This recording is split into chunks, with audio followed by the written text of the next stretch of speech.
Shalom peuple de Dieu, ici nous sommes réunis avec tous les pasteurs de l'église Cité Shalom. On est venu vous parler de l'église Cité Shalom. De partout vous nous suivez et ceux qui vont suivre la rediffusion, on est en train de faire voir au peuple de Dieu c'est quoi l'église Cité Shalom. Cité Shalom en soi signifie quoi? C'est toutes ces questions qu'on va devoir poser à notre Père qui va nous répondre afin d'éclaircir l'opinion, qu'ils comprennent qui est-ce que nous sommes. En parlant d'église de Shalom, Papa David, qu'est-ce qu'on peut retenir? Ça vient d'où? Cité Shalom, ça signifie quoi? On a les peuples de Dieu qui nous suivent, ils ont besoin de comprendre comment c'est parti d'où. Heureusement qu'on a besoin, on a la chance et la grâce de vous avoir, vous-même les visionnaires. C'était commencé comment que l'église soit intitulée seulement Cité Shalom? Merci pour la question. Et je salue tous les téléspectateurs qui nous suivent en ce moment. Et c'est une chance pour moi de parler des origines de l'Église, l'histoire de l'Église, le parcours de l'Église. Et comme vous voulez que je commence par les noms, je crois que je vais résumer l'histoire du nom. Nous sommes en 2013 dans la ville de Kindu. Comme vous le savez, bien évidemment d'autres téléspectateurs ne le savent pas, l'église a commencé à Kindu. À Kindu parce que j'ai rencontré le Seigneur dans les salis véritables dans l'église Viens-et-Vois. Pour ceux qui connaissent l'église Viens-et-Vois, ceux qui sont en Lubumbashi savent qu'il y a l'église Viens-et-Vois, ministère de l'évangile pour tous, centre évangélique Inter-Viens-et-Vois de Papa Léonard Matebwe Lamba Lamba. Et à Kindu, j'ai travaillé avec Papa Kaulo et bien évidemment avec Papa Chomba, Papa Choal, que les gens connaissent mieux. Et en 2013, nous avons connu un problème entre les deux grands responsables de l'église, le pasteur Lamba Lamba et le pasteur Pogno. Ce qui se passe, c'est que nous sommes à Kindu, pasteur Pogno arrive de Kinshasa et il veut que l'on puisse s'organiser autour de lui et commencer une nouvelle église dans l'église Viens-et-Vois. Et j'ai été désigné par Papa Chomba, qui est mon père spirituel, qui est à Lubumbashi, il me suit en ce moment aussi, ou il pourra me suivre après, avec les autres serviteurs. Il y avait Papa Freddy Kimbayo, pasteur Freddy Kimbayo. Il y avait Maman Jeanne Wongo et son mari, Papa Moussafiri, le pasteur Moussafiri Kouaya, qui est à Kindu également. Et moi, dans la délégation pour échanger avec pasteur Pogno pour qu'il n'y ait pas un casse et que toute la construction de l'église qui a été faite pendant des siècles et des décennies ne puisse pas être remis en question. Et donc, à ce moment-là, c'est mon père spirituel qui gérait l'église, Papa Chomba Albert. Et nous allons aller voir pasteur Pogno qui logeait à l'hôtel Maniema. Je crois que ceux qui sont à Kindu comprennent mieux que l'église était juste derrière l'hôtel Maniema. Et la chambre que Papa Pogno occupait était juste presque... vous ouvrez la fenêtre, vous regardez la porte de l'église. Et Papa Pogno voudrait ce jour-là lancer une nouvelle église. Papa Choal a compris que c'était l'idée que Papa Pogno avait. Il nous a mandaté pour lui parler, pour dire que comme c'est lui qui prêchait, que ça ne soit plus lui qui prêche, que ce soit une autre personne qui prêche, et que après discussion, on verra comment trouver la quiétude et la paix. Le temps que nous sommes allés voir Papa Pogno dans la chambre de l'hôtel, à l'hôtel Maniema, avec Papa Freddy et Maman Jeanne Wongo, et en train de parler avec Papa Pogno, d'un coup, nous avons suivi à l'intérieur de l'église. Papa Tchomba est venu, qui est mon père spirituel. Il est passé devant. Il a demandé à toute l'église de surseoir les kilts. Okay. Pour qu'il n'y ait plus de kilts, que les gens rentrent dans la maison et il n'y aura plus d'église. Il était en train de fermer les portes de l'église. Je crois que pour moi, c'était un choc. Depuis que j'avais écrit, c'était la première fois que je vois, que j'apprenne que en pleine prière, que l'on dise on suspend les kilts. Ça m'a beaucoup bouleversé. Et à ce moment-là, Papa Pogno va s'adresser à nous pour nous dire mais je vous avais déjà accepté de désigner. Je crois que c'est Papa Freddy que Papa Pogno avait dit, comme nous sommes venus lui dire de ne pas prêcher, il a accepté, il avait demandé à Papa Freddy de préparer la prédication. Nous étions avec lui dans la chambre, avec Papa Pogno. Et il dit, bon, qu'est-ce que je vais faire maintenant? L'église est fermée. À ce moment-là, il y a un trouble qui commence entre l'église, ministère de l'évangile pour tous, de Papa Lambalamba, et Papa Pogno. Ceux qui étaient à Kindu à ce moment-là savent que j'ai été présenté comme la tête d'affiche ou la plate tournante, que ce soit dans la réflexion, dans la rédaction, dans les démarches. Et j'étais en train de travailler à ce moment-là au gouvernement. J'étais conseiller du ministre. Et nous avons organisé autour de Papa Pogno un mouvement pour essayer de voir comment on peut permettre aux enfants de Dieu de prier. C'est alors que nous allons donner l'idée à Papa Pogno pour lui dire, si c'est le cas, comme le peuple a besoin d'être enseigné, organisons les cultes dans les enceintes de l'hôtel Maniema. Et nous avons mobilisé et nous avons organisé. Les cultes est allé être organisé à l'hôtel Maniema. Dans l'entretemps, mon père spirituel avait fermé l'église, la porte de l'église. À partir de l'hôtel Maniema, la population est venue en masse, beaucoup, nombreux. Et dans l'entretemps, nous avons discuté avec Papa Pogno pour lui dire, nous pensons que vous, comme nos pères, vous devez vous parler entre vous et régler les problèmes pour que nous ne soyons pas affectés par ce que vous avez comme problème. Et Papa Pogno avait dit, oui, il est prêt. Mais dans l'entretemps, les cultes a été organisé à l'hôtel Maniema. Pendant que nous organisons les cultes à l'hôtel Maniema, Papa Choal va ouvrir l'église pour que les autres qui vont aller les suivre puissent aller prier. Et dans la ville de Kindu, ce qui a été dit, c'est qu'il y avait maintenant Lupopo et Mazembe. Ça, c'est quelque chose qui est connu par la ville et dans toute la province. Et dans l'entretemps, pendant que nous sommes en train d'organiser cette croisade, c'était une grande croisade dans l'enceinte de l'hôtel Maniema, Papa Lambalamba est arrivé. Et on nous dit, il est arrivé, moi j'ai dit à Papa Pogno, c'est l'occasion.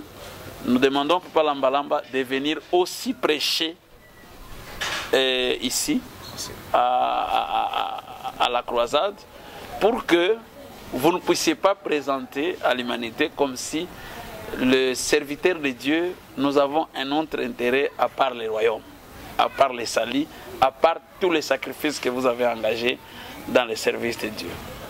Je crois que cette proposition n'a pas été également acceptée. Et nous sommes restés. Je crois qu'il y a beaucoup de pasteurs qui me suivent. Pasteur Ombadei, tous les pasteurs qui sont restés avec Papa Pognon, tout comme les pasteurs qui sont restés avec Papa Lamba Lamba, qui sont en fait mes pères. Mais je les appelle toujours les personnes par lesquelles le Seigneur nous a ramassés. Et ça n'a pas marché.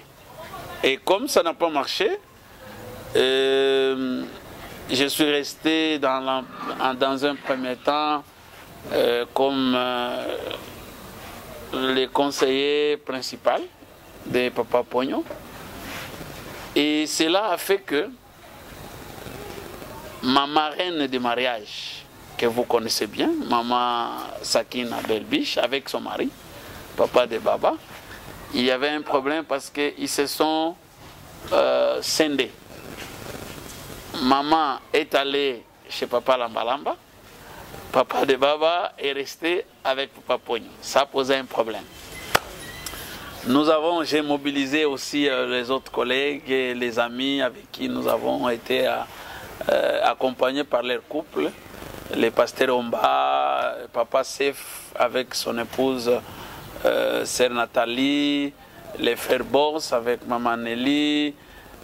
Nous nous sommes organisés tous qui avons été accompagnés par eux pour créer la paix dans leur foyer. La paix pas parce qu'ils s'étaient querellés ou qu'ils avaient un problème. On avait trouvé tout simplement que le fait que papa soit parti ailleurs et que maman reste ailleurs, c'était pour nous un choc aussi. Et je ne voulais pas que ça reste comme ça. Nous avons j'ai fait organiser une réunion avec Papa Sefou et tout le monde, où on a convoqué Maman Sakina et le défunt, notre regretté Papa de Baba, pour discuter, pour créer la paix. Et après quoi, je crois que j'ai beaucoup plus poussé pour que le dossier judiciaire qui était devant les instances judiciaires puisse ne pas évoluer, parce que c'était quelque chose de honteux pour moi et pour ma foi, qu'en tant que serviteur de Dieu, nous avons été nés de nouveau dans cette église, nous avons grandi dans cette église. Entendre que mes pères spirituels peuvent s'affronter devant les instances judiciaires, je crois ceux qui sont à Kindu. Il y a d'ailleurs l'avocat général Omer qui est déjà ici même à Kinshasa, au parquet général de Matete, qui était à ce moment-là SPG à Kindu, qui assumait l'intérim du procureur général à ce moment-là. Et c'est comme c'est moi qui gérais tous les problèmes, que ce soit à Kindu comme ici à Kinshasa, je pouvais venir. Je suis allé voir l'OPG Omer, l'SPG Omer, aujourd'hui avocat général au parquet de Matete, aujourd'hui, et je lui ai présenté le dossier pour qu'il ouvre l'église. C'est alors que le parquet a, par une décision, parce que c'est le parquet qui avait encore scellé l'église, le parquet a ouvert l'église pour que nous puissions continuer à prier. Et donc, dans cette dynamique, j'ai compris une chose dans ma foi. Il y a une femme qui m'a beaucoup inspiré, Maman Mwanaïle. Cette maman m'a beaucoup inspiré parce que tous les problèmes, toute la guerre était autour de la parcelle de l'église. Papa Lamba Lamba ne voulait pas céder la parcelle.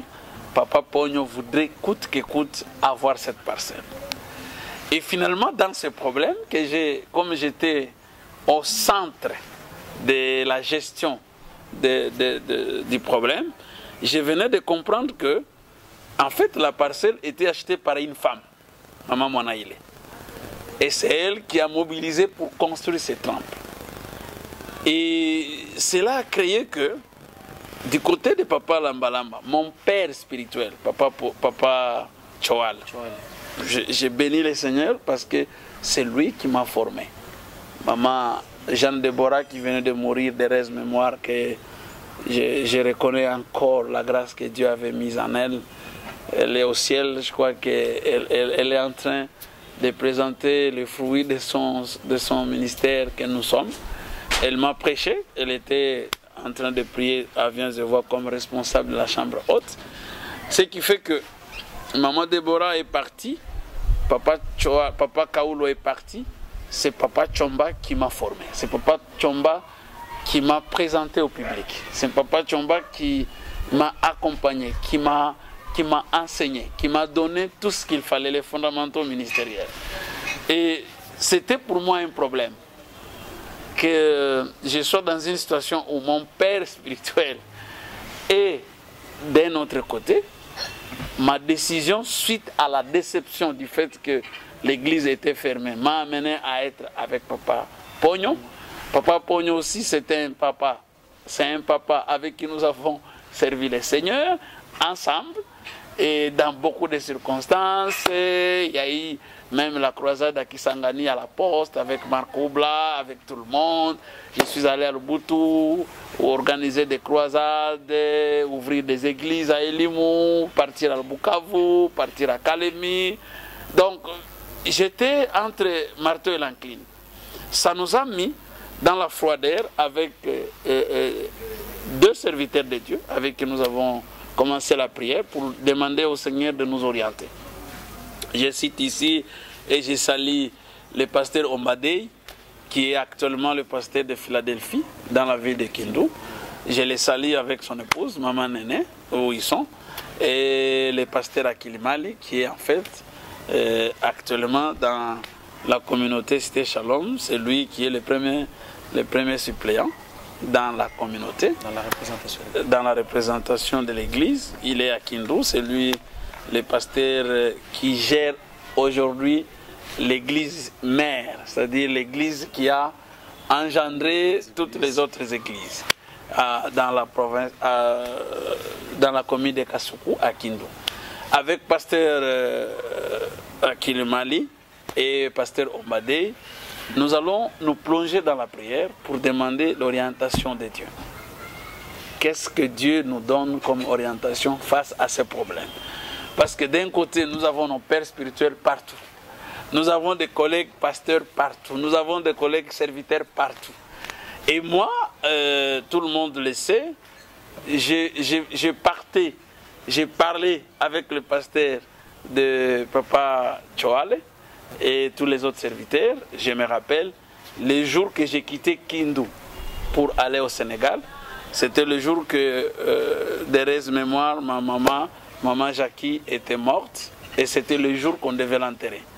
Je suis allé voir mon père, Papa Tchomba, pour lui présenter les condoléances, le réconforter, et je lui ai dit, papa, je ne serai pas au funérailles, je suis en train de partir au Sénégal, parce que j'ai une mission que je dois réaliser au Sénégal. Et donc, moi j'étais partout, j'étais avec les serviteurs de Papa Lamba Lamba, tout comme avec les serviteurs de Papa Pognon. Et j'étais la tête d'affiche de toute l'organisation avec Papa Pognon. Dans la rédaction des statuts, dans la mobilisation des démarches et tout, j'étais la tête d'affiche. Parce que là, il fallait faire une nouvelle église. Il fallait nouvelle vague. Église vient de voir nouvelle vague. Exactement. Qui existe aujourd'hui. Ouais, ouais. Donc, pour moi, avec pasteur Ombadei et pasteur Akilimali, l'orientation qu'on voulait que Dieu nous donne, c'est est-ce qu'on continue dans cette dynamique? Parce que nos pères spirituels, malgré nos conseils, malgré nos insistances, ils ne voulaient pas s'approcher, ils ne voulaient pas se parler. Donc, chacun campait à sa position comme si c'est l'autre qui a commis un problème, l'autre qui a commis une situation. Cela nous a amené à être dans l'embarras. Dans la prière, il y a eu deux noms qui ont commencé. Le premier nom, c'était ambassadeur de Christ. Moi, pasteur Akilimali, qui est encore en vie et qui est pasteur de Cité Shalom à Kindu. Et il y avait pasteur Ombadei. Dans cette dynamique de la prière, nous recevons la première recommandation de commencer une nouvelle mission avec la vision que nous avons eue. C'est une vision qui est partie depuis 1997 et j'en avais partagé avec Papa Tchoal qui commençait à m'orienter, à me dire tu as une mission, il faut bien l'orienter et c'est lui qui commençait à me conseiller. Donc déjà, il savait que vous allez diriger une église ou c'était un ministère dans son esprit? Non, pour, je crois, c'est Papa Tchomba qui peut répondre, il est encore en vie.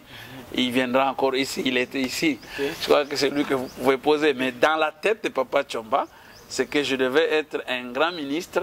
Moi également dans ma tête, c'était que je devais être un grand pasteur dans l'église Viens et voir. Le ministère de l'Évangile pour tous, Centre évangélique Viens et voir. Et dans la tête de Papa Tchomba, c'est ce qui lui avait motivé de commencer à me donner presque le programme chaque dimanche. Pour intensifier ce qui était. Pour essayer d'améliorer et de renforcer le travail que j'avais. Il a beaucoup eu, et ça m'a créé parfois un peu de problèmes avec d'autres serviteurs. Je comprends même dans l'église. Hein. Aujourd'hui, dans cette Shalom, je peux comprendre les problèmes que les frères peuvent avoir quand quelqu'un se donne, quand quelqu'un, les pasteurs, comme les pasteurs sont là et qu'ils écoutent, ils doivent savoir que s'ils aiment un frère à cause de la grâce, ça va lui attirer aussi des problèmes. Et c'est normal. C'est une vie de l'église, je l'ai comprise. Et donc, ça m'a attiré beaucoup de coups de foudre. Il y a eu même des gens qui disaient à Papa Tchomba, mais ce garçon n'a rien. Et j'avais rien. J'avais rien. Comment tu lui donnes la charge des grands cultes, parce que l'église Viens et voir, les gens de qui nous connaissent, que c'était parmi les plus grandes églises de la place, où les cultes étaient plus ou moins 1000, 1500, 2000 membres par culte. Et j'étais presque chaque dimanche en train de travailler. Et donc, cela a fait que dans la prière, le premier choix est parti de ambassadeur pour Christ. La deuxième inspiration viendra de pasteur Ombadé qui m'entend. Le Seigneur va nous parler à travers pasteur Ombadé pour dire non, vous n'avez pas à travailler une mission ambassadeur pour Christ ou mon rêve ou quoi. Vous devez créer la paix et vous devez restaurer la paix. Okay. Donc, votre mission, c'est la restauration de la paix. Et le Seigneur, c'est lui le prince de la paix.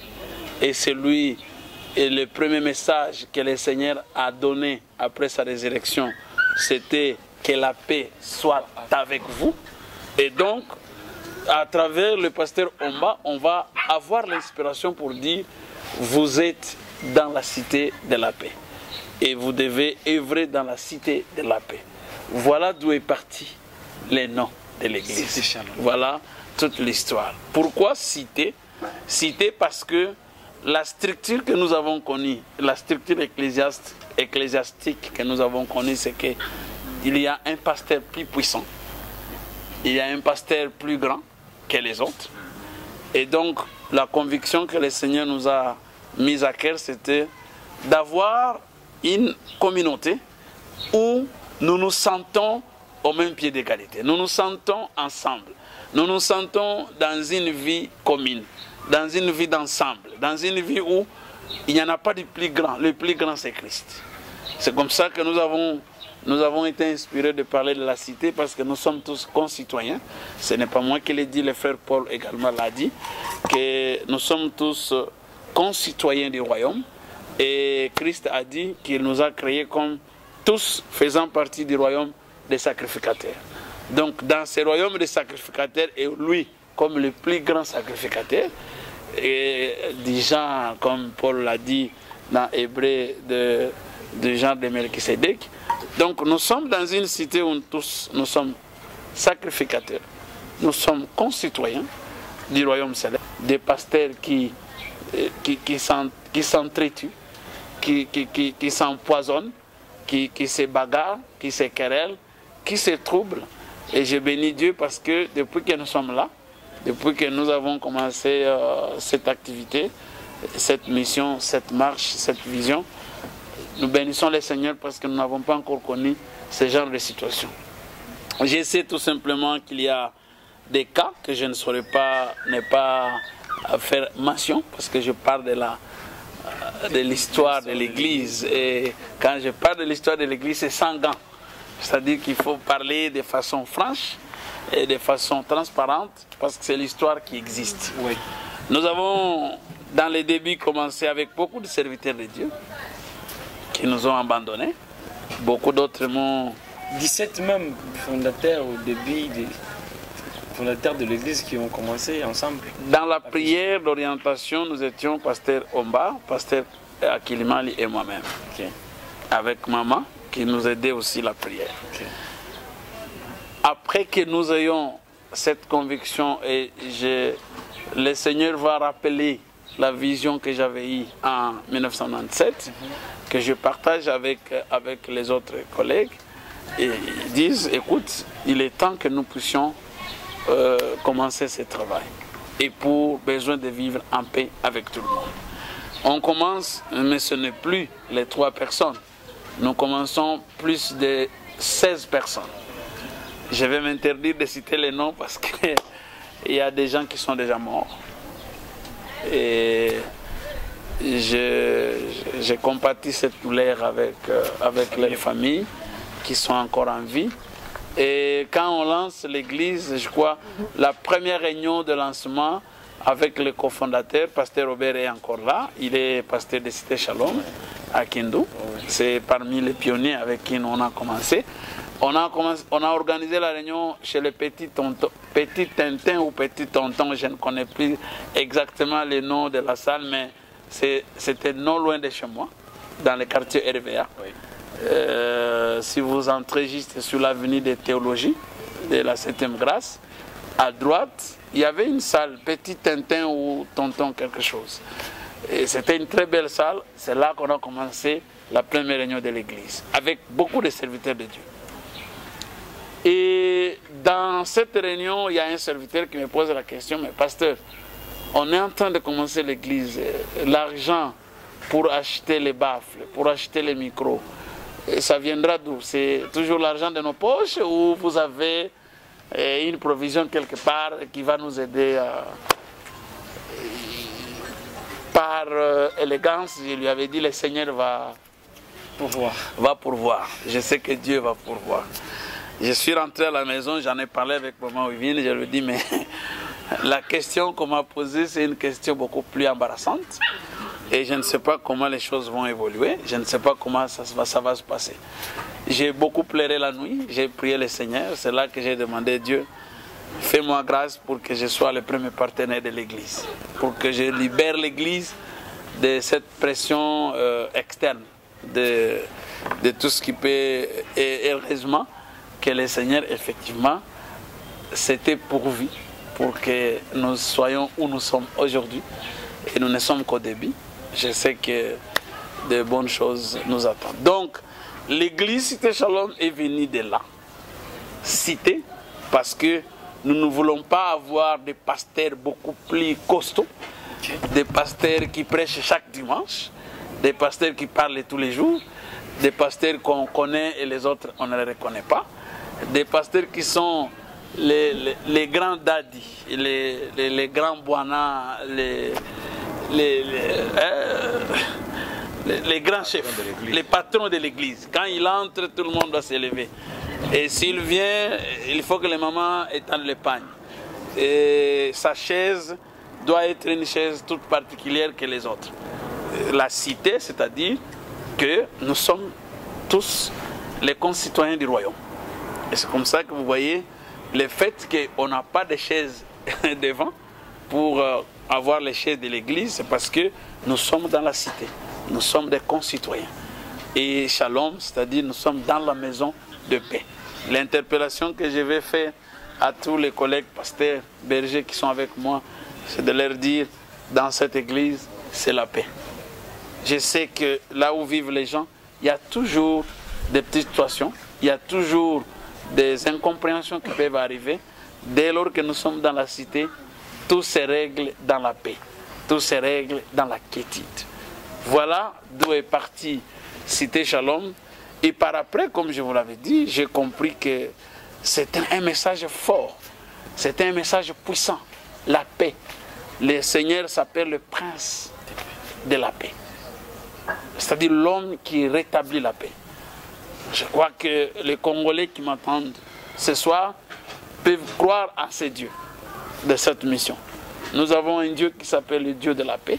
Je crois qu'à travers juste les noms de l'Église, je crois, malgré ce qui se passe à l'Est, malgré ce qui se passe à gauche, à droite, moi, en tant que membre de Cité Shalom, avec les autres serviteurs de Dieu, servantes de Dieu, je crois à la paix dans ce pays. Moi, je le crois. Amen. Parce que nous sommes dans une cité de paix, nous croyons à ces dieux de la paix, nous vivrons la paix. Quel que soit le complot, nous sommes très conscients. Il y a beaucoup d'amis d'autres pays qui m'appellent, pasteur, qu'est-ce qui se passe avec votre pays? Qu'est-ce qu'il y a? Comment vous pouvez toujours continuer à pleurer? Je crois, comme pasteur dans Cité Shalom, que les dieux de cette église, les dieux de la paix, les princes de la paix, donnera la paix pour cette église, pour cette nation. Et nous servirons encore le Seigneur avec beaucoup de vigueur, parce que nous avons la paix, nous aurons la paix. Quelles que soient les secousses, il y a la paix de Dieu dans ce pays. Amen. Voilà d'où est parti le message. Et par ce nom, par cette dénomination, mon message aux téléspectateurs à travers le nom de l'église, c'est de dire qu'il y a des gens qui se sont bâtis. Il y a des gens qui ne se parlent pas. Il y a des gens qui ne se visitent pas. Il y a des gens qui ont décidé que tel jusqu'à la mort. J'irai quand j'apprendrai qu'il est déjà mort. C'est un message à travers le nom de cette église qu'il restaure la paix dans leur vie. Il y a des couples qui sont en train de se disloquer en ce moment. Il y a des décisions de divorce, des décisions de je ne peux plus vivre avec lui. C'est un message de la paix. Que la paix de Christ soit avec tout le monde. Il y a l'agitation dans les pays aujourd'hui. Il y a même des politiciens qui m'entendent, qui ne veulent plus se parler. Il y a des politiciens, quand on cite les noms de tels, il faut même plus rester là-bas. Je les annonce que Cité Shalom, c'est une cité de paix. J'invite les politiciens en ce moment-ci de croire qu'il y a la paix. Et ils doivent créer la paix. Ils doivent restaurer la paix. C'est aussi de leur responsabilité. Des commerçants qui ne se parlent pas, parce qu'on m'a escroqué l'argent. Des hommes qui ne se parlent pas parce que tel monsieur m'a pris ma fille, m'a pris mon épouse. Je pouvais épouser telle femme, je pouvais épouser tel monsieur. Parce que j'annonce la paix. J'invite ceux qui nous suivent maintenant à la paix, à restaurer la paix, à créer la paix. Les enseignants qui ne se parlent pas, les militaires, les policiers, les personnels de tous bords qui ne se parlent pas. Au niveau des services des États, les gens ne se parlent pas. Il y a une église qui s'appelle Cité Shalom qui annonce le message de la paix. Nous croyons à la paix et nous sommes convaincus qu'avec Dieu, la paix est possible parce que c'est lui le prince de la paix. Et le Seigneur a dit que la paix soit avec vous. J'ai prié pour que vous qui êtes avec moi, que la paix de Dieu soit avec vous. Amen. Que la paix de Dieu soit avec tous les hommes et femmes de Dieu. Amen. Que la paix de Dieu soit avec tous les frères qui nous suivent de partout. Amen. Que la paix de Dieu soit avec le Congo et avec l'Afrique. Amen. Je crois que la paix, nous l'aurons. Pas avec l'ONU, pas avec l'Union africaine, pas avec le CAC, pas avec l'EAC. Nous avons la paix et nous aurons la paix avec le Seigneur. J'ai pris la paix pour nos frères qui sont à Goma, qui sont à Bukavu à cet instant, qui sont dans des situations terribles. La vision de l'Église, d'abord, en tant que membre de Cité Shalom, en tant qu'Église, aujourd'hui, le mandat que l'Église a dans le monde, c'est de préparer l'épouse à la rencontre de son époux. C'est de préparer l'Église à l'enlèvement. Nous croyons à l'enlèvement. Nous sommes convaincus à l'enlèvement. Et nous sommes tellement fiers de le dire sans hésitation que l'enlèvement est possible. Amen. Et nous nous apprêtons à l'enlèvement. Je crois que les Congolais qui me suivent, pas seulement les Congolais, hein. Ouais. Les gens de toute race. Les frères qui sont en Ukraine, qui sont en Russie, même les Américains, parce qu'ils savent, s'ils font la guerre en Ukraine, c'est parce qu'ils préparent aussi la guerre chez eux. Oui. Ne vous en faites pas. Hein. Ça en arrivera. Il n'y en a personne qui dort calmement. Ouais. Ceux qui créent la guerre ailleurs, ils se préparent aussi à la guerre chez eux. Tout à fait. Et d'ailleurs, c'est ce que je vois, le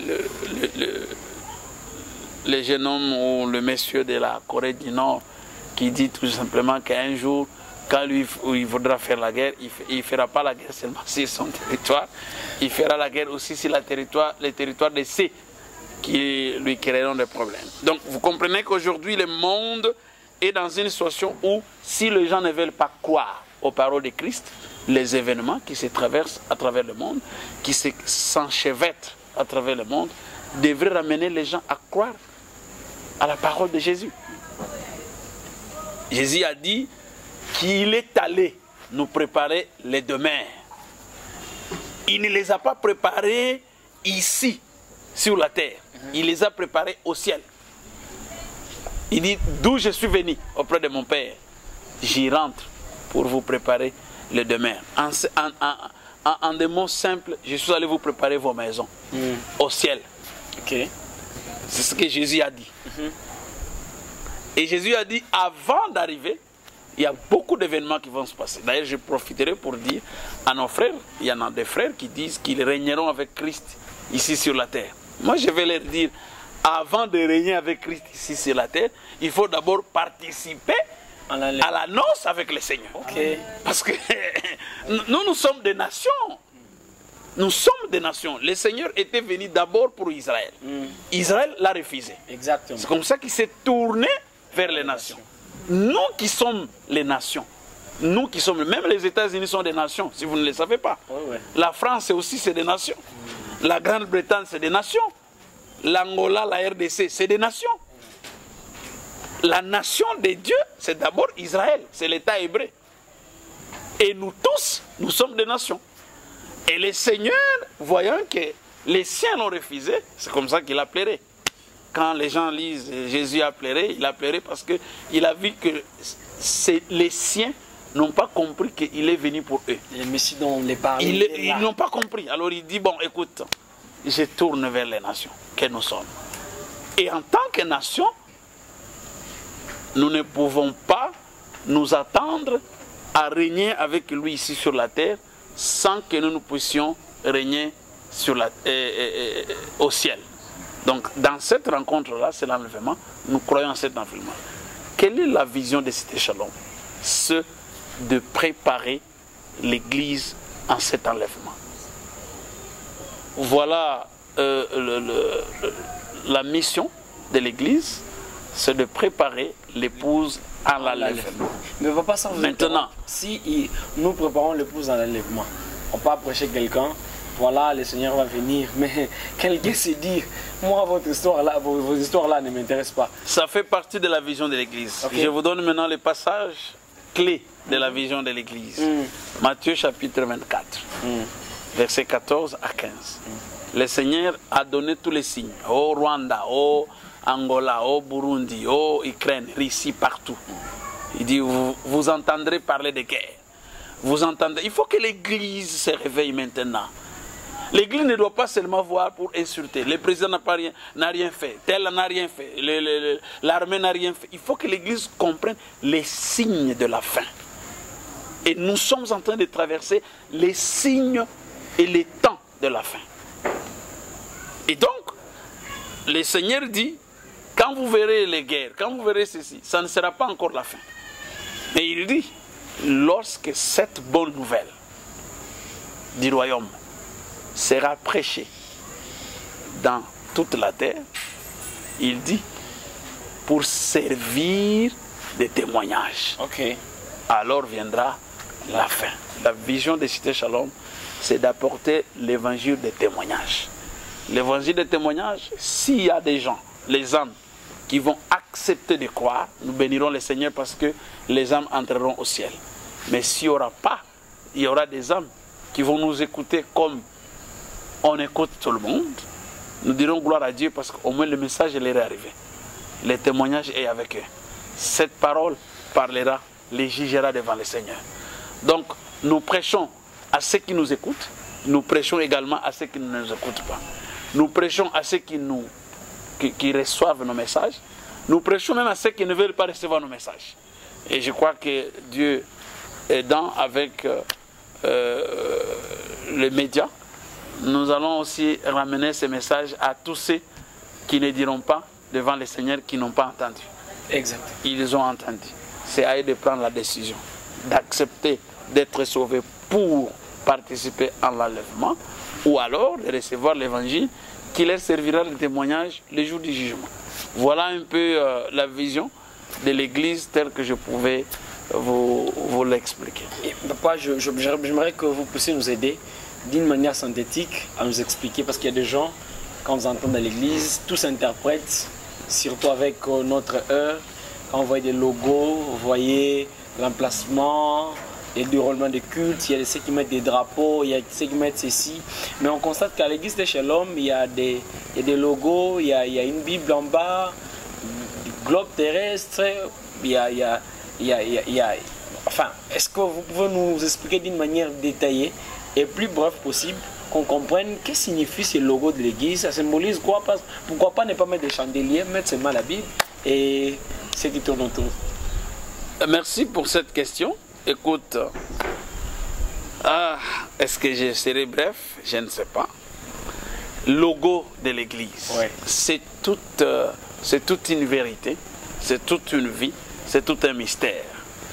Pourquoi? Parce que vous voyez, le logo de l'église, il y a la Bible comme fondation. Et sur la Bible, il y a le globe terrestre qui s'appuie sur la Bible. Oui. La Bible devient la fondation, le globe devient le corps, et au-dessus du globe, il y a la colombe blanche qui a une herbe à son bec. C'est tout un message.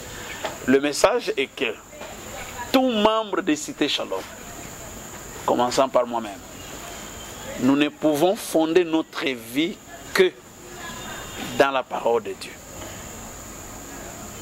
Parce que au commencement était la parole. Okay. La parole était avec Dieu, okay. Et la parole était Dieu. Tout celui qui veut réussir dans le globe, c'est-à-dire dans le monde, tout celui qui veut sortir du monde, il ne peut que fonder sa vie, conformer sa vie à la parole de Dieu. Voilà. Et il ne faut pas choisir laquelle vous voulez. Il faut vous conformer à la parole. Et aussi, c'est un message pour dire le monde que nous avons, le monde dans lequel nous sommes, et tout ce qu'il renferme, il existe à cause de la parole. Donc, okay. Tout en étant dans le monde qui a été créé par la parole, nous devons que nous conformer à la parole pour bien vivre dans le monde. Aussi, c'est pour donner un message aux membres de Cité Shalom pour leur dire, non seulement Cité Shalom mais tout le monde, que nous vivons dans ce monde, mais en réalité, nous ne sommes pas de ce monde.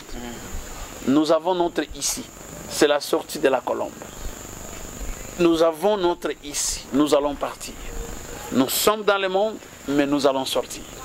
Et un autre élément important, c'est que nous vivons dans le monde, mais si le Saint-Esprit, qui est la colombe, n'est pas en nous, écoute, nous sommes perdus.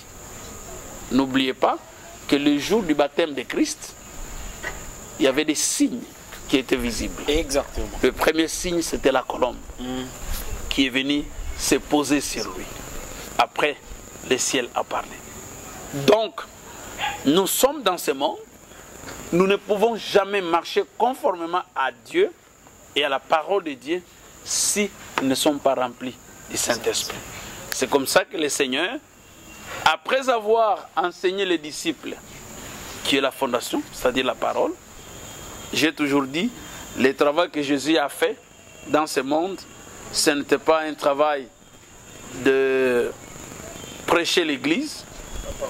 De cette pause pour souhaiter encore à nos téléspectateurs que la paix de Dieu soit avec nous. Mais j'étais en train d'expliquer les logos et je disais que nous vivons dans le monde et si vous n'êtes pas rempli du Saint-Esprit, C'est-à-dire que vous ne servirez jamais les seigneurs. Et vous ne serez jamais accepté par Christ. Je disais, le seul travail que Jésus a fait dans ce monde, c'est de former ses disciples. Il les a juste laissé la parole, mais il ne les a pas donné le Saint-Esprit. Vous voyez que notre logo rassemble la parole, qui est la Bible, les logos dans le monde où nous sommes avec le Saint-Esprit. C'est aussi pour dire que nous sommes dans la dispensation de l'Église, l'Église qui vit dans le monde, mais avec la parole de Dieu comme référence et la puissance du Saint-Esprit. Ne peuvent plaire à Dieu que ceux qui sont remplis du Saint-Esprit. C'est comme ça que Jésus, après avoir formé, après avoir donné la parole, il leur dit, ne quittez pas Jérusalem jusqu'à ce que je vous enverrai le Saint-Esprit. Et quelques jours, une quarantaine de jours après son ascension, le Saint-Esprit était descendu sur les apôtres. Il est descendu comme il a été question le jour de son baptême. Et les téléspectateurs savent que Jésus lui-même est fruit du Saint-Esprit. Il a été né, il a été formé dans le ventre de Marie par le Saint-Esprit. Et c'est la raison pour laquelle il disait à Nicodème que le vent souffle, d'où il vient les gens ne savent pas, d'où il va les gens ne savent pas. Et il dit, ça c'est l'œuvre de l'Esprit. C'est lui qui est rempli du Saint-Esprit. Tout enfant de Dieu de Cité Shalom, rempli et conduit par l'Esprit, il est capable de se mouvoir dans le monde sans problème. Parce que l'Esprit de Dieu est en lui. C'est pour cette raison nous avons toujours souhaité, nous avons toujours conseillé, nous avons toujours demandé à tous les enfants de Dieu de Cité Shalom de marcher conformément à la parole. Vous êtes enfants de Cité Shalom. De comprendre que nous vivons dans ce monde, nous sommes des pèlerins. Nous allons passer.